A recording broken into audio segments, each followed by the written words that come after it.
Hello out there. Welcome to the Switch for Good podcast. Thanks for joining us. And who am I? I'm Dotsie. You're Alexandra. I was getting ready to say I am Alexandra Paul. And see, we're so, it's 2 years now. It's our 2 years we've been doing this podcast. And so we're sort of entwined. Yeah. So, yeah. Okay. So it'd be okay I'd love if I to have said a little more of you and me. I would have the same. Oh, heavens. All right. Wake up, Dotsie. Today we have Who Veg News called the Godmother of Vegan Dietitians. Her name is Brenda Davis, and she really lives up to the title because she's been plant-based since 1989. Wow. And ironically, she became plant-based thanks to a hunter friend. So we'll find out a little bit about that story. She's the author of 11 books with the 12th one coming out, and they range from topics to from how to go vegan, to raising vegan families, to treating diabetes, to eating raw. She was also the lead dietitian for this really important study based in the Marshall Islands, which is the Diabetes Wellness Research Project, which we're also going to talk about since so many of our listeners are interested in diabetes and prevention, most importantly. She's also a fantastic recipe developer, so you and I could learn a lot from her about that. So, Brenda Davis, welcome to the Switch for Good podcast. We're so happy to have you on. I have to clarify one point to start, and that is I'm not that great of a recipe developer because I'm allergic to cups and spoons, and I hate measuring things. So I'm a great cook. I love to create recipes, but I hate to have to turn them into actual, cups and tablespoons and teaspoons. Because, you do something and it turns out so well, and then you try to recreate it. And it never comes out quite the same, and you have to do it 14 times before you actually get it right. You and I are going to get along well. I'm the same. Like I just, it's like a little bit of this, a little bit of that, a little bit of this. Exactly. Oh, this is delicious. And then my parents were on their journey of going plant-based, and my mom is like to the T. She's a seamstress. So like every inch, every cup, every teaspoon, she has to measure. And she's like, can you send me the recipe? And I'm like, I don't have the recipe. I don't know. She gets so mad. She's like, I can't remake it unless there's a recipe. We're on the same page. Definitely. So as Alexandra said, you went vegetarian in 1989, and Dotsie, it was pretty much vegan in 1989. Okay. So it was kind of it was the meat, and then really short after the dairy. I'm assuming because we've read that a hunter friend of yours said, just because you don't do the dirty work doesn't mean you're not pulling the trigger every time you eat. Yikes. And that just shook you to your core? It did, because I was really challenging him. He was on his way deer hunting, and I just felt like I didn't want him to kill another deer. I just didn't see why he had to do that. And so I said to him, I don't understand why you do this. Is it some macho thing that you have to go kill something? I was being a little bit mean, but I said, it's not a sport. I mean, in sports, both teams have the same equipment. That does not apply in hunting. And so it just, when he replied, he basically said, as you said, Dotsie, just because you don't have the guts to pull the trigger does not mean you're not responsible for the trigger being pulled every time you buy your piece of meat camouflaged in cellophane in the grocery store. And then he said, at least the animals I eat have had a life. And it did. I thought to myself, one of the things that I want my life to be about is compassion and kindness. And I never, I can remember being 3 years old. I was in Spain at a bullfight. And I was absolutely horrified by what was going on. And I can remember when the bull got a few points, I jumped up onto my chair and cheered for the bull as loudly as I could. And I thought to myself, what happened? It just made me start to think about what goes on with animals for them to become our food. And so I started to research, and I just started to read everything I could. I got agricultural journals. I, even read John Robbins' Diet for a New America, and, on some of the sort of stuff for the general public and some for professionals. And within about a week or two, I decided, I thought to myself, I can't do this anymore. I get that the farm is not the place my mother was raised on, where they had one cow, her name was Betsy, and that's where they got their milk. It's not the same anymore. That what farming for a large population has become, I just couldn't in good conscience support that system of cruelty. And it scared the hell out of me, because I was a registered dietitian. I taught Canada's Food Guide in the 4 food groups. I was a public health nutritionist. Every bit of public health material I had was based on 4 food groups, 2 of which were animal products. And so it was scary. I didn't know how I could be a dietitian and be a vegan or a, almost completely plant-based individual. And I thought, I didn't know if there were any other vegetarian or vegan dietitians on the planet. I had certainly never met one. Mm-hmm. So it was really scary at that time. And I can remember having this internal struggle with myself, thinking about what other careers I could do.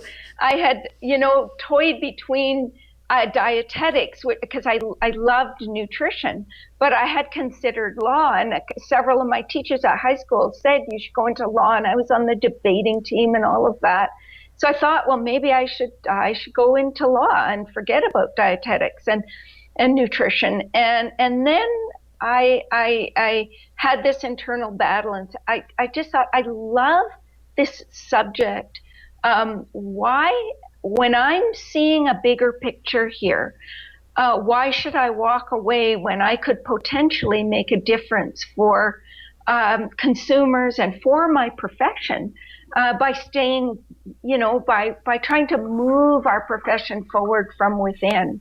And I thought to myself, I hate the thought of being a fringy person. I don't like the idea of people judging me because I'm thinking differently. I always wanted to be part of the cool kids club, and that was scary to me. But I thought, I need to have the courage to do this, because if I don't, who will? And so the journey began. And I just want to clarify, the journey, it sounds like the journey began because of ethical reasons. And when you started questioning your career, you weren't yet confident in the health reasons for giving up animal products? We didn't have much information. At that time, it was more, can it be done? Can a person be vegan in good health? Is it even possible?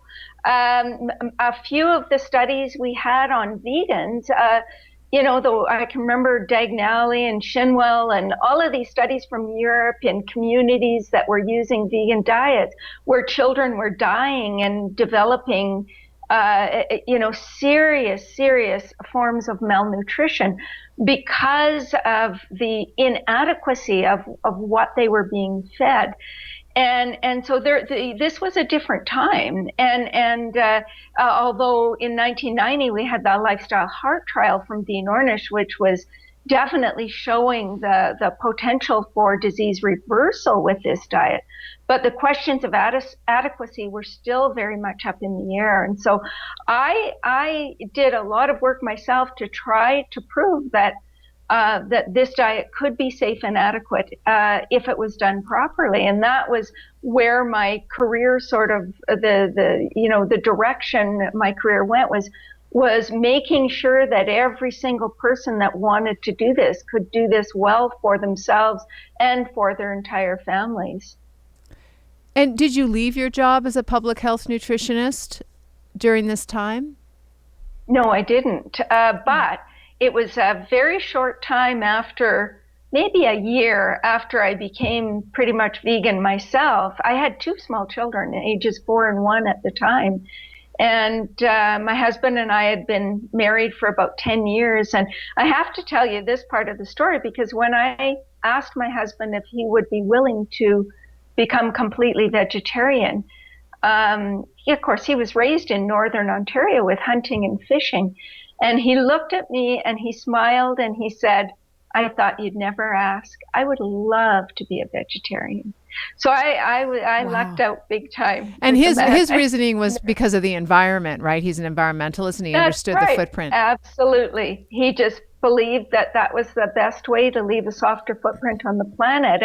And so, it slowly, pretty rapidly after I started, we started to see the potential advantages to human health. And I knew that a plant-based diet would have more fiber and phytochemicals and all of the good things that we want. And I didn't see why it would be an issue to get enough protein or iron or zinc based on my knowledge. And so I just kept digging and trying to figure, even essential fatty acids, the concern was that, you needed fish. And so there were all kinds of still holes in the literature, and so it was quite an experience. Is it true that you were one of the first dietitians, along with a couple of others, that kind of put forward the idea that a healthy human diet does not have to include cow's milk and dairy? Yeah. So the within about a year of this decision to become completely plant-based, we moved to Vancouver. And that was where we met other real live vegetarians. It was just amazing. And I can remember walking into a veggie potluck thinking it was going to be all hippies and that we would feel so out of place because we weren't, even if I tried, I could not match everything I wore. It's just, I was raised that way and I thought we were going to stick out like sore thumbs. But anyway, I was so amazed when we walked in and there was all these just every different kind of person you could have imagined. There were lawyers and there was a judge and there were teachers and there were police officers, and it was amazing to me. And so that was really exciting. But that was where I met Vasanto Molina, my writing partner of over 25 years. And I met other dietitians who were, Vasanto at that time was lacto-ovo vegetarian, and I met another lady who was lacto-ovo vegetarian who was a dietitian. And that was beyond exciting to me to think there were other vegetarians, at least in the world, who were dietitians. And that was when I ended up with Vasanto and another friend, Victoria Harrison. We decided we would put in a proposal to write a book on becoming vegetarian, and that was the name of our book. And this was 1992 when we started. And we wrote a one-page little proposal and sent it to 2 publishers, and they fought over us. Nice. It was amazing. We couldn't believe it. We hardly had to do anything. They just said the time is right to have professionals doing this. This is awesome. So we wrote our first book.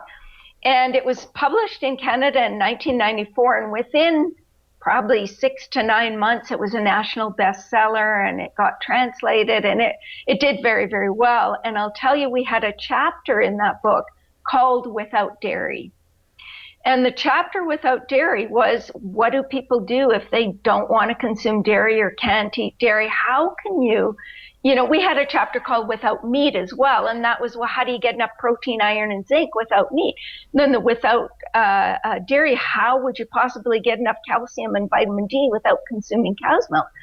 And what happened was, I think we were really the first registered dietitians in Canada that actually said that people could survive without consuming cow's milk, that it wasn't an essential food. Or an essential food group for that matter. And the dairy industry thought that becoming vegetarian would be a book that would be promoting a lot of dairy, because most vegetarian books of that day did. It was, lacto-ovo was the thing. Ours didn't.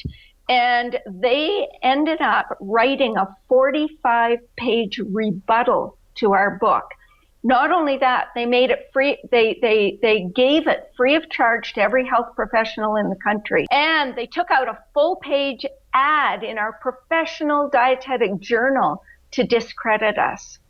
So they spent thousands and thousands of dollars trying. They called us irresponsible, and then it was really quite a little show. So I wrote a 45-page rebuttal to their rebuttal. Nice work. And it ended up becoming quite a talking point for dietitians and physicians in our country. And I think the results were actually really good for us. I was so embarrassed to see, to be called irresponsible one of the things that I've always prided myself in is being very responsible and being very careful, dotting my I's and crossing my T's, because I knew we would be on trial in the eyes of our peers for some time. And so I wanted to make sure I got this right. And when I read their rebuttal, it was actually really funny. They took stuff out of context. They actually quoted the very people that reviewed different chapters of our book, saying that, according to, Connie Weaver or whoever it was, these really famous nutrition people, this is what's the truth, and here's what they're saying. And they didn't look at our acknowledgments or have any idea that those were the very people that had actually reviewed our book. And so it was really easy to rebut their rebuttal. Right. One of the things they said, which really had me rolling on the floor, was that if people actually followed our advice and ate more plant foods and fewer ruminant animals, well, the rates of cancers would just go through the roof. Because everyone knows that ruminant fat is protective, whereas unsaturated fat from plants is highly carcinogenic, basically, is what they said. It was quite laughable. So we were... where did they cite, where did they get their science from? Did they... Oh, my goodness. Well, they did cite a few studies, and of course we were able to cite far more, because the weight of the evidence was definitely in favor of plant-based foods, even at that time, for cancer. So now we know that Canada has removed dairy as a food group for humans from their dietary guidelines, and we're working on it down here in the South. Were you a part of that? Well, we as dietitians, we were able to contribute a lot, and we had been putting pressure on the government for a lot of years. And by we, I mean Vasanto Molina and myself. And Vasanto was, it's so interesting. She actually went to visit one of the powers that be at Health Canada, and they had a copy of Becoming Vegan on their desk.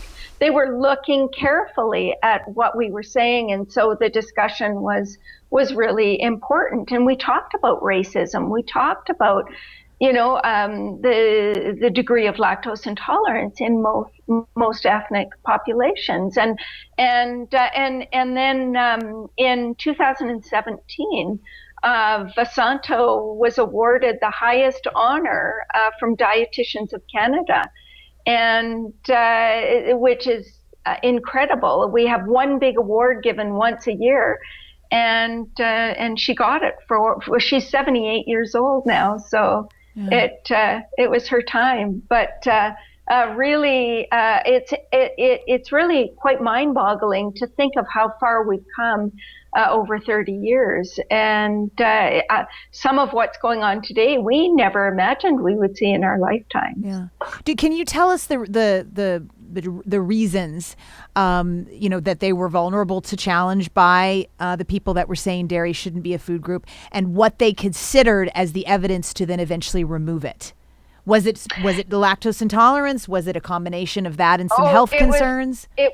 It was definitely a combination of many things, and some of it was what we know about the relationship between diet and disease. And the food guide was developed really to help people reduce their lifetime risk of the diseases that kill 70% of us.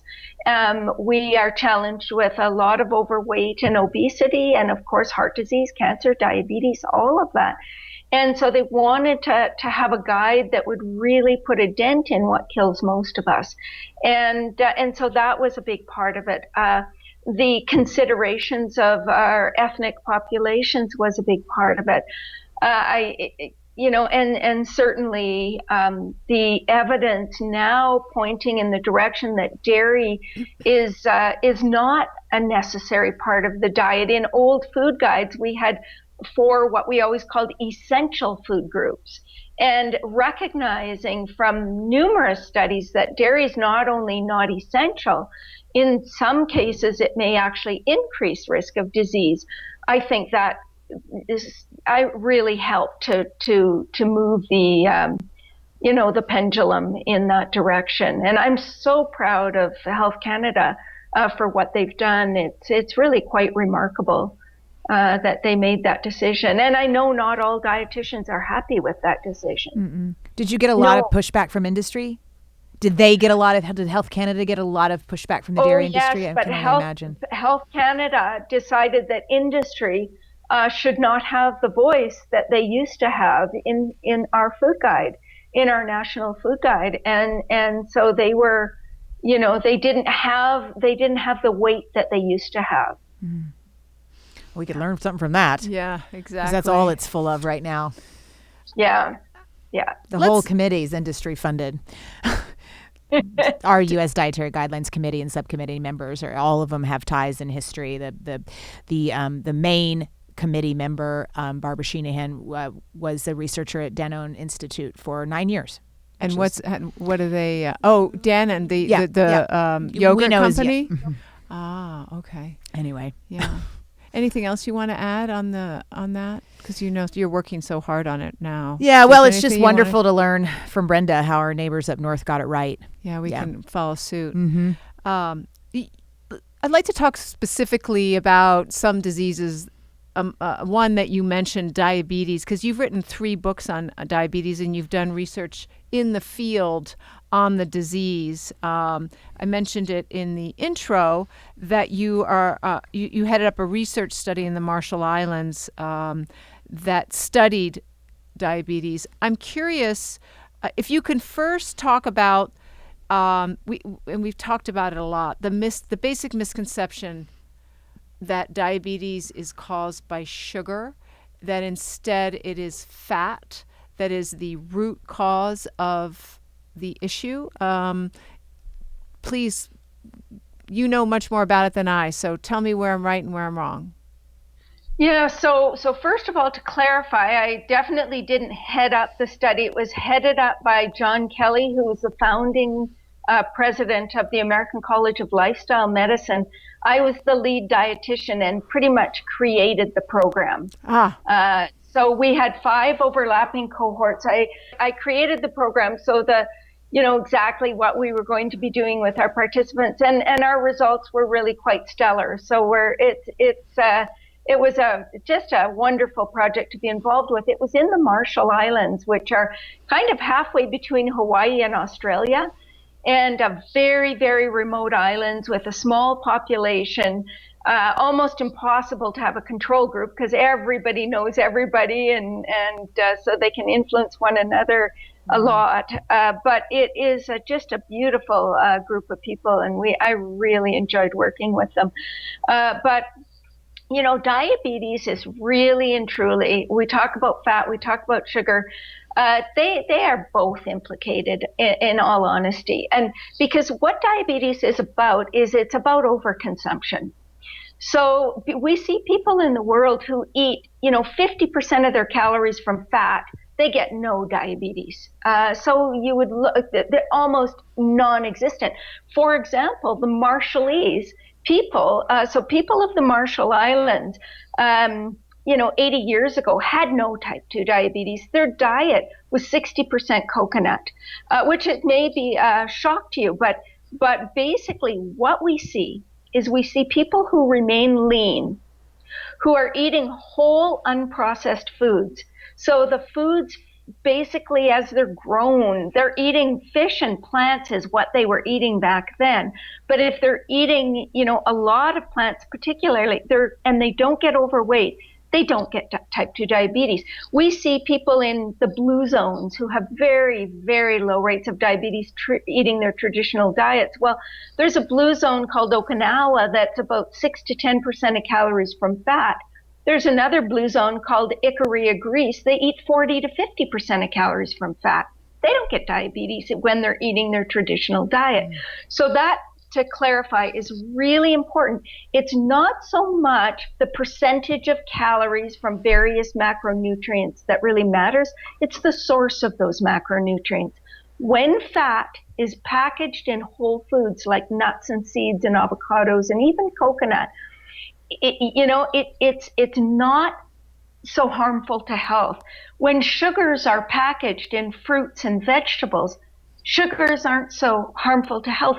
But when you extract fat and concentrate it, and you extract sugars and concentrate, and you create all of these processed foods that are literally, they are designed to mess up our appetite control systems, to make us hit this kind of bliss point where we can't stop eating. That's when we end up overeating. And whether the calories are coming from fat or sugar or, whatever the calories are coming from, when you overeat and you gain a lot of weight, your body can't, it can't cope with all the extra calories. And what happens is, so let's say you're eating, a lot of fructose, for example, that's been added to food. It goes to your liver to get converted into some storage form, unless, if you didn't overeat and you could use those calories, you could use the calories, but when you're overeating, you have to store them. And what ends up happening is that fat gets shuttled into our, adipose tissue. But quite often we can't shuttle it fast enough. So the body has to do something with it. And what ends up happening is it gets stored in the liver as fat, and it gets stored in the pancreas as fat, and it gets stored in the heart, and it gets stored in the muscle tissue as intramyocellular lipids. So, but the lipids that are the most problematic are those in the pancreas and the liver. So when you have a liver that's a fat storage depot, you become very insulin resistant. And so insulin resistance is really the name of the game. And when you have a pancreas that has even a small percentage of fat in the pancreas, it destroys your beta cells. And so your pancreas can't be putting out insulin the way it should be putting out insulin. So these are, really critical pieces of the diabetes puzzle. So some people say, oh, you need to eat a less than 10% fat diet. You need to be really, really rigid on getting rid of the oils and all of that. But really what's most important is that you're eating whole foods and you're not overeating, that you're lowering your body fat stores so that you get rid of the fat in your liver and the fat in your pancreas and the fat obviously your muscle tissue needs some fat, because your intramyocellular lipids, the people that have the highest levels of intramyocellular lipids are athletes. Intramyocellular lipids are actually energy reserves. They're organelles that provide energy that you need when you're active. Now we hear, Neil Barnard, for example, talking about intramyocellular lipids being so problematic in diabetes, and they absolutely can be when you're eating really unhealthy fats. And the type of intramyocellular lipid, you end up with too much fat in those organelles, and it's bad fats, the fats that actually affect the fluidity of the cell membranes, and so it affects your insulin resistance and all of that. But it's a complicated story. It's not that simple. So diabetes is really a function of several drivers. Lipotoxicity. Lipo is lipid and lipid is fat. And so lipotoxicity is essentially lipids or fats being stored in parts of the body where they really shouldn't be stored because they cause great harm, in the liver, in the pancreas, in the heart, in the, too much in the muscle tissue. So that's lipotoxicity. It's toxic to the body when you have lipids stored in those places. And then the second, dysbiosis. Dysbiosis is really just an unbalanced gut microflora. So we have all of these microbes that live in our intestinal tract. And for years, we didn't think much of them. We just thought they were, they would use up fiber, and they were kind of like little parasites in our bodies. That nothing could be further from the truth. And there are some unhealthy gut microbes, and there are some very healthy gut microbes. And sometimes the unhealthy take over, and you don't have enough you don't have enough diversity, you don't have enough of the healthy microbes, you have too many of the unhealthy, whatever it is. But there's this balance that ends up not only being bad for your gastrointestinal system, it affects your insulin secretion. It affects your brain health. It affects your risk of inflammation and oxidative stress. It affects the production of things like short chain fatty acids, which can help to decrease your risk of cancer. So we don't get enough of them. We get increased cancer risk. It affects everything. It's unbelievable how vital that microbiome in your gut is to your entire well-being. And so, yes, when your gut microbes are out of whack, it's a problem. And the way that your gut microbiome is kept healthy is by feeding it healthy things. And what it needs prebiotics, and because it's probiotics, basically it needs food. And so prebiotics come from various fermentable fibers in plant foods. And so eating plants is absolutely critical to the gut microbiome. And so the third thing I mentioned is oxidative stress. And oxidative stress, again, is a balance of these pro-oxidants versus the antioxidants in the diet.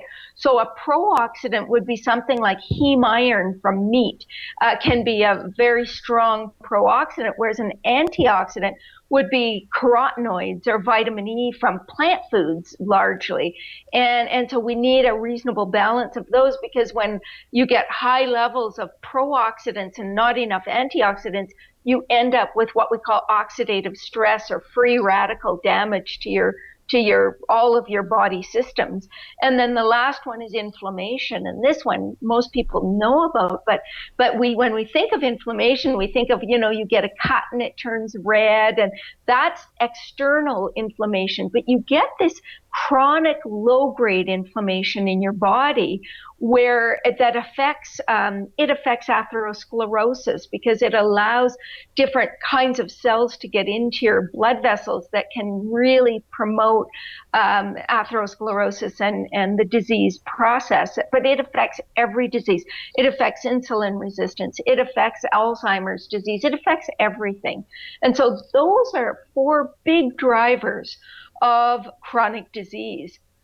And every single one of those drivers, we literally put a lid on by eating plant-based, because that's where the compounds, the things that keep our gut microflora healthy, the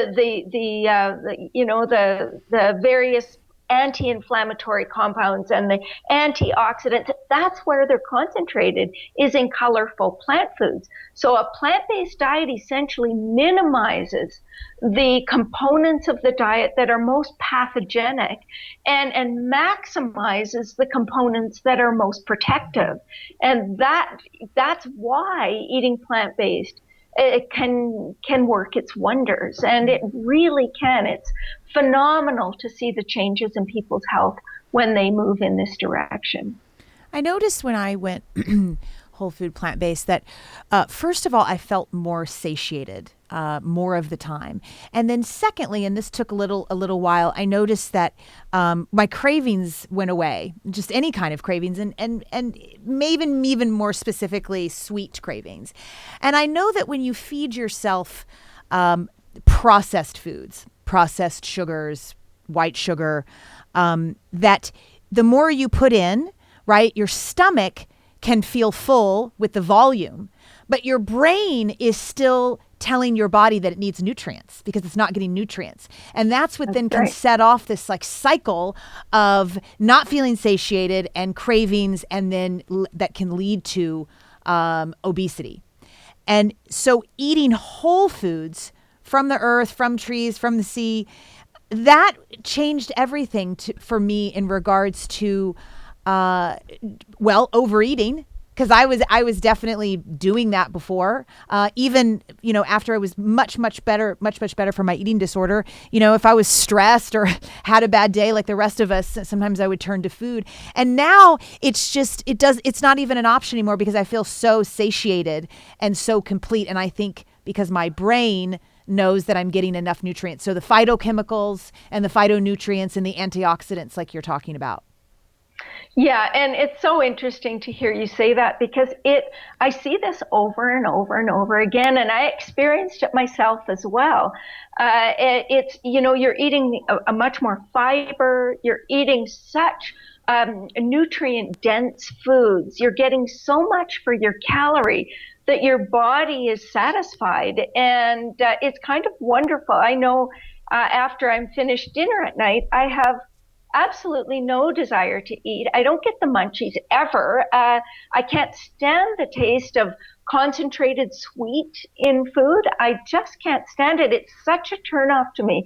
And I don't understand sometimes, why anybody would want something that sweet. And so your body, your taste buds readjust. And the wonderful thing I think about the human body is I think our bodies really want health. We want to survive. And so when you start providing the raw materials to build healthy cells, healthy brain cells, healthy cells in every place in your body, you really rebuild yourself, and it changes everything. And if people could just understand that it's, that those cravings are really quite temporary. And and the other thing I think that's important to recognize is you don't have to do this in a day. It can be a gradual process. And, you can start with one meal. You can start with one snack, just one step at a time, and you'll get there.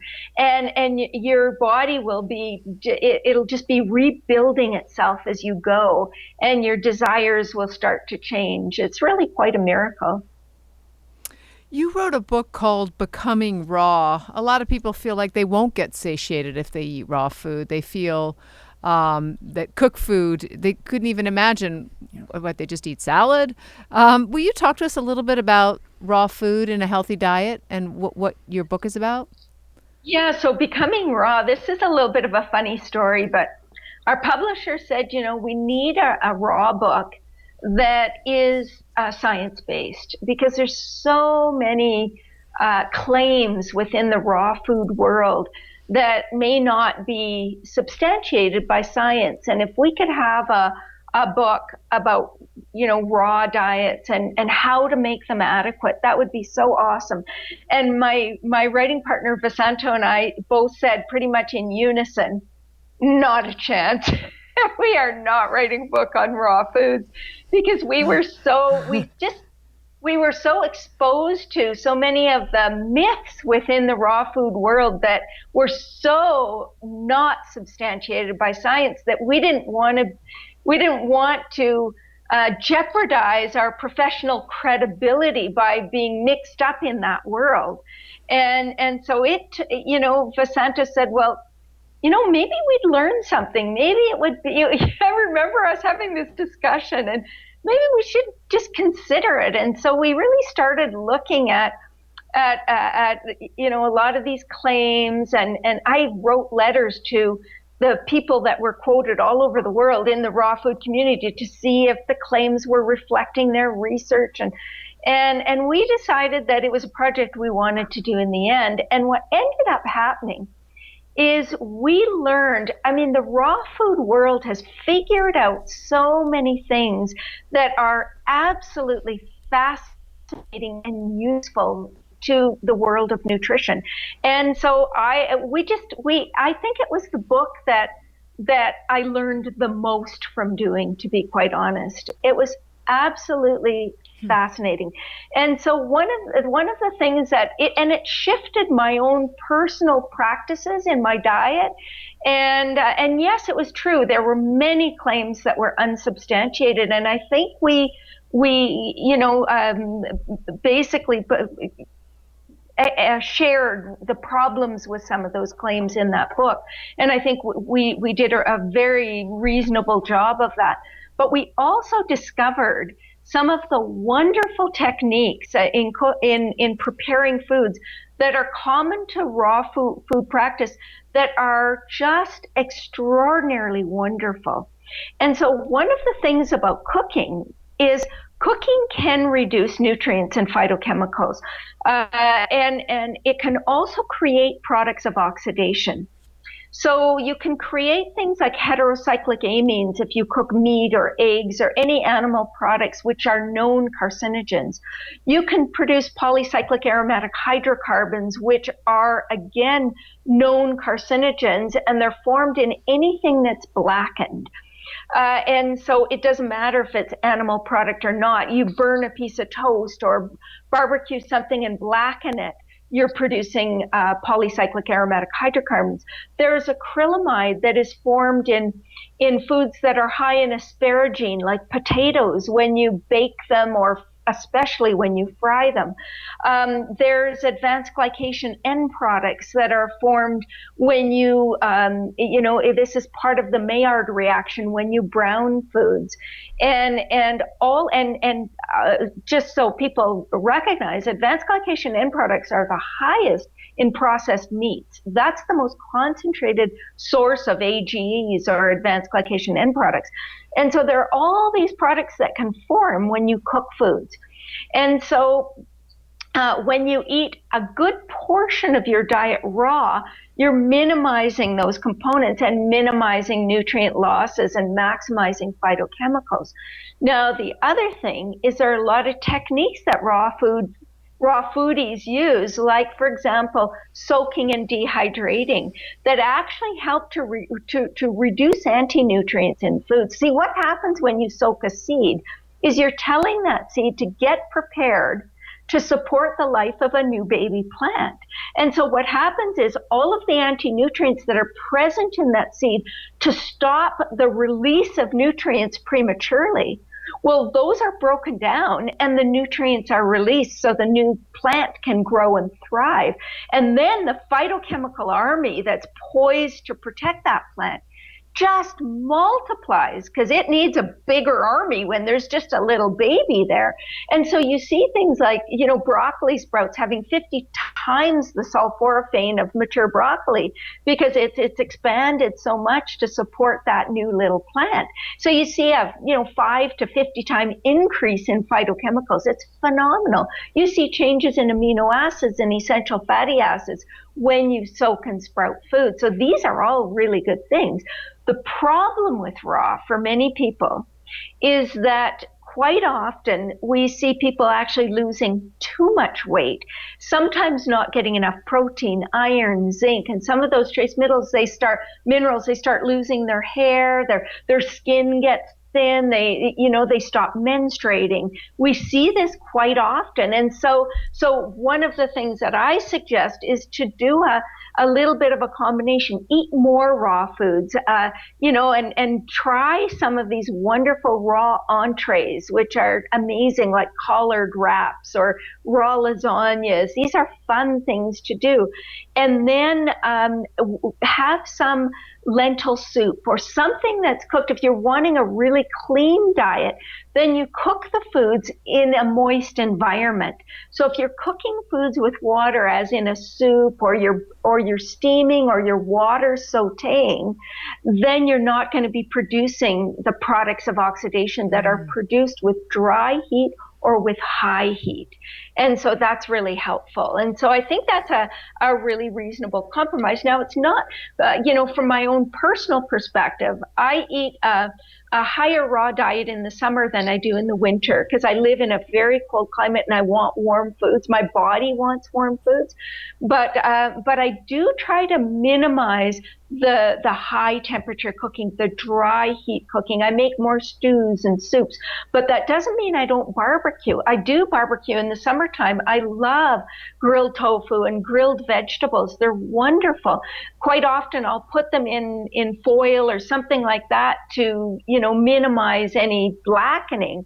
But I still love the flavors, and it's a fun thing to do when you have company. And so I think we want, I guess what we really want is we want for our plant-based diet to be attractive and fun and really nutritious and healthy, but we want it to appeal to the masses. We want people to think this is doable. I can do this. Mm-hmm. And we don't want to scare them off by making our rules so rigid that people just say, I could just never do that.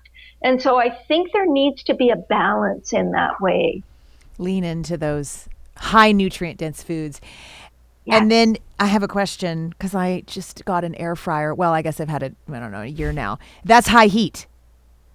It is high heat, and the studies are a little bit mixed. Now, air fryers don't produce the near the amount of acrylamide as oil fryers. Okay. Probably about 90% less.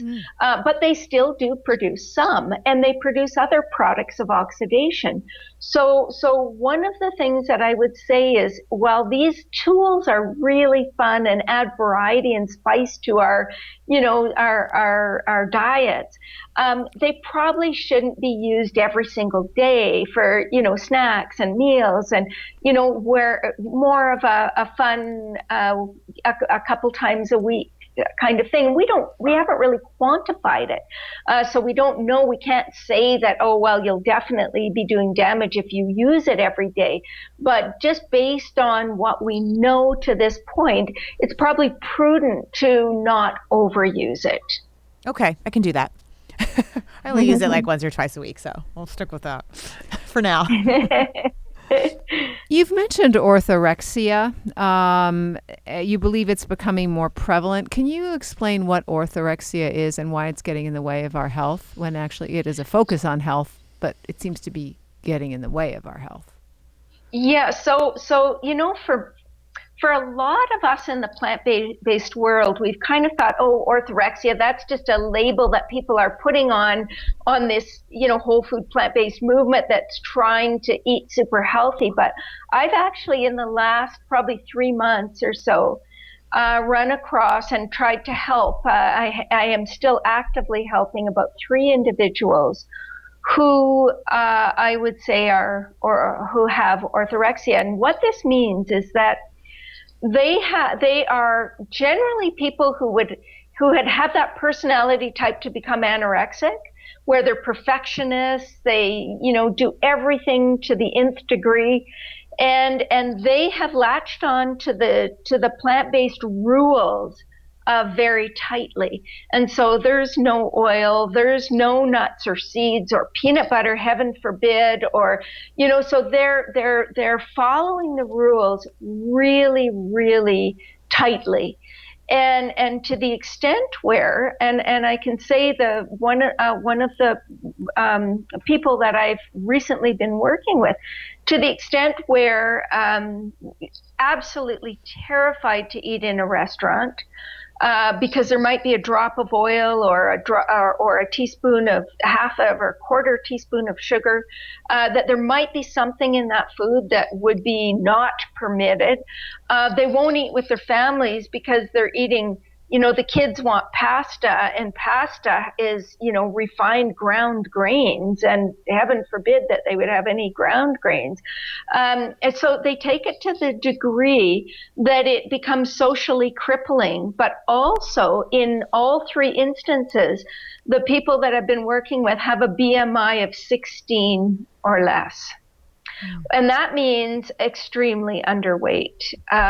So where they're being told they need to go in to an eating disorder center for treatment, because they're going to die if they continue at the rate they're going. And so this is scary to me. And I think people really need to be careful of that. We want to be able to eat with our families. We want to be able to go to a restaurant once in a while and not worry about whether or not there might be a drop or two of oil in the food. It's just, we need to balance our healthy choices with a life that's sustainable and joyful. And I think that's just critical. You don't want to, you can imagine what it would do to a family if the mother of the family won't eat with the family. It's just not appropriate. And so I just really encourage people to not get so black and white about things, and to think about what is enjoyable and what is reasonable in their lives. So that it really is an issue that deserves some consideration. Can we talk about plant fat as it relates to our brain and our high functioning brain? I have a superstition that I completely realize is that anytime before I speak, I have a coconut water and like a large handful of almonds, and I feel like it's the fat in the nuts that makes me be able to be quick on my feet or be able to remember well. And I did low oil for a little while, and I'm just one person, and it could have been psychosomatic, but I felt groggier. I didn't feel as sharp. My short-term memory wasn't as good, and I started to feel a little sad. So. And now I don't eat low or high oil. I don't really think about it that much, but there's some nice olive oil in my salad dressings. And I definitely love going to restaurants and dining with my husband back in the day when we used to be able to go outside and go to restaurants. I miss that. And so, I have a friend who I think is for sure orthorexic, and she's in a pretty big spiral of depression right now, and never has been her whole life. So what is the connection? Like, what kind of fats do we need? And specifically as it relates to our brain function? Yeah, so, all of the macronutrients, whether it's protein, carbohydrate, or fat, our bodies need all of them. Mm-hmm. Fat is really critical for cell membranes, and it's really critical for brain function, because in our cell membranes, the types of fats in our cell membranes affect the permeability, the shape, the flexibility, the cell-to-cell communication between cells. All of that is affected by what fats are there. When those cell membranes are filled with trans fats and too many saturated fats, it dumbs them down. It makes our cells stupid, basically. And so in our brains, the fats that become really critical, we need all kinds of fats, but we really need the long-chain omega-3 fatty acids, like especially DHA for brain function. And EPA is also associated quite strongly with depression. And so we need these long-chain fats. And so that's one of the reasons a lot of people say that plant-based diets are inadequate, because we don't directly consume EPA and DHA. Generally, that's from fish. And unless you're taking, again, a lot of people don't realize, but fish get their long-chain omega-3 fatty acids from plants in the ocean, which are called microalgae. They're very tiny plants that kind of move up the food chain to get into the fish. And so, of course, we can get them from the microalgae as well in supplement form. But a lot of people, there's tremendous controversy about whether or not we need these. And the reality is that we really don't know for sure. What we do know is that young women, premenopausal women, tend to have a really good ability to convert alpha-linolenic acid into EPA and DHA. And they convert probably about, the one study that really quantified it was a study from the UK, and they had about a 36% conversion, which is really quite phenomenal, to either EPA, which is eicosapentaenoic acid, DPA, or DHA, which is docosahexaenoic acid. And so one of those three things, 36% was converted. Whereas in young men, they converted, I think it was 16%, 8% to EPA and 8% to DPA, none to DHA, none at all.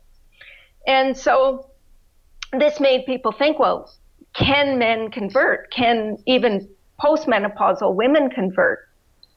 And we don't know for sure how well they're converting. The bottom line is that what we do know is that people who have good omega-3 status tend to be at reduced risk for certain conditions, and possibly including depression. And so in my view, I think it makes sense to have a diet that includes, I don't think you have to include oil, but if you don't include oil, I think you need to include a reasonable amount of avocado, nuts, and seeds. So a lot of my salad dressings are hemp seeds, cashews, tahini, so these nut and seed butters. Or hemp seeds is one of my favorite things to include. And so they're high in fat, but it's whole food fats. And so you can do it either way. You can use, small amounts of oil, or you can use some nuts and seeds or avocados or whatever. But I don't think it's great for a lot of people to go too low in fat unless you're, really trying to do the Esselstyn heart disease reversal diet because you have severe coronary artery disease. But for most, other reasonably healthy people, you want to include enough fat for healthy hair, healthy skin, healthy brain, healthy cell membranes. And so there are a variety of ways of doing that. But I think it's really important to do that. And so do I recommend EPA and DHA? Well, I'll tell you, because we don't know, and I know it's very controversial, what I say at this stage is I see no reason not to. And I know Michael Clapper's been saying, well, it could downregulate our ability to convert ALA. But if you look at the general population and the people that eat 2 or 3 servings of fish a week, if you had 2 or 3 supplements of microalgae-based omega-3s a week, it would be similar to doing that, which is really quite standard for humans over many, centuries. So I just don't see a big problem with doing that. And for me, I would rather see a little better level of DHA and EPA in vegans than what we often see. And the people that do get tested often have somewhat low levels of especially DHA, but often EPA as well. So for me, I think it's quite reasonable to include plenty of ALA. And ALA you're looking at, that's alpha-linolenic acid, and it comes from chia seeds, flax seeds, hemp seeds, walnuts. Leafy greens are about half the fat is ALA, but they're so low in fat you have to eat like a horse or a cow to get enough of them. So, we need about 2 to 4 grams a day. You'd need 20 to 40 cups of leafy greens to give you that. Okay. So including some seeds, like a tablespoon of ground flax, a tablespoon of chia seeds, 2 tablespoons of hemp seeds, an ounce of walnuts would do the trick. But then you still have to wonder, is my body converting? And as we get older, conversion ability declines. If you have diabetes or you have hypertension, conversion ability is reduced. So there are lots of people who may not be very good converters. Men aren't as efficient. And the reason young men aren't as efficient as young women is young women have to be prepared to support the life of a young baby, right? A fetus. And that fetus needs to grow a brain. And so they need to be able to convert really well to give that brain enough DHA. So those are, factors involved. But I'm on the same page as you. I really do think getting enough healthy fat is really helpful and not harmful to health. Thanks for that. I'm going to stick with the hemp and the chia and the walnuts, which is what I always put on my salad. So. Oh, cool. Good. Doing something right over here. Oh, you're doing a lot right. A lot right. A lot. Before we go, you have a 12th book coming out. Can you tell us a little bit about it? Well, this has been a book that has just been such a joy to write. I ended up on an airplane going to the Plantrician conference, and the person sitting in the middle seat, we ended up talking, and it turned out she was on her way to the same conference. She was a pediatrician from San Francisco. Her name was Reshma Shah, and we just clicked and started hanging out at Plantrician. And we stayed in contact, and she did a presentation at her hospital, and she said, Brenda, what else can I do? I want to make a real difference. And I said, Reshma, you're a pediatrician. We don't have a solid book to guide plant-based families with young children. That would be the perfect thing to do. And she said, you know what? She said, I'll do it if you'll do it with me. Aww. So I said, you're on. I've got 2 books. I had 2 books. I had the Kick Diabetes Essentials and the Kick Diabetes Cookbook that I was in the process of writing. I said, when I get done those 2, we're on. And so, with COVID and everything, we actually met our deadline. We were able to really focus. And she was an absolute joy to work with. She is so knowledgeable and so multi-talented. And the book just came together beautifully, and we submitted it June 30th, and we're very excited. And she's really good at stuff I'm not good at all, like social media and all that. So she's doing, we're doing a great promotion, and the book is called Nourished, and it will officially be released in November. That is so exciting. That's terrific. Oh, it's going to be a great holiday present for a lot of our peeps. Yeah. I hope so. Yeah. Thank you so much for being on our show, Brenda. We really appreciate all the information that you've shared with us. Oh, it was my privilege. I really enjoyed it. Thank you so much. Thanks for going so deep with us in some areas. I learned a lot. So thank you so much for tuning in today. If we helped you in any way, then click the subscribe button and let's keep hanging out together. We have so much more to share with you. And if you need more information on actually making the switch for good, please visit us at switchforgood.org for loads of info. And you can subscribe to our mailing list where you will receive all sorts of super cool gifts, discount codes to our very fave dairy-free products, and a lifetime of powerful health tips. So join us on the journey to switch for good. This is the future.